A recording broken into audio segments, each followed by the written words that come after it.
I mean, first of all, Sam, what's happened? This is a significant breaking development from the Prime Minister.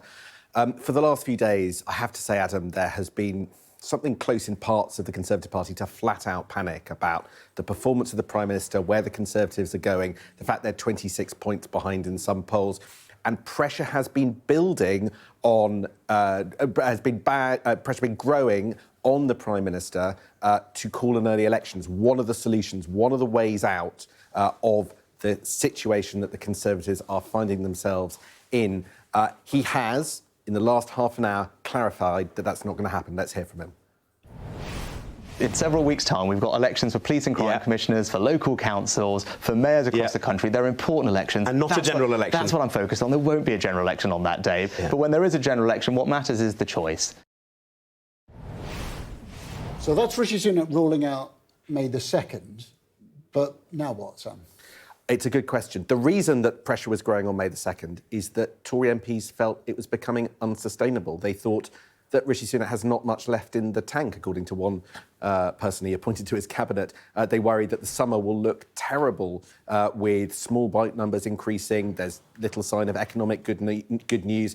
There's not a lot that this government is doing. And that's why maybe they thought putting an end to it sooner rather than later was a good idea. He has ruled out just one date, May the 2nd, the date that the local council and local mayors were up for election. He said on ITV West Country that won't happen. But to be honest, there can be an election at any point all the way up to January of next year. So when will it be? Rishi Sunak has always said that his preference, his presumed intention is for the second half of this year. That's led us to think that maybe a date in October or November will be the right one. In October, it means that party conferences would be cancelled. In November, it ends up being quite close to the US presidential election. There are problems, advantages and disadvantages with all the dates. The question for me, Adam, is just how long can things go on as they are if they don't improve for the Prime Minister? The pressure is becoming immense. Inside Number 10, they know that they're losing the support of MPs. What happens if half the councillors, for instance, are lost for the Conservative Party in those May elections? Could there be a challenge straight after those May elections by Tory MPs unhappy with the directions?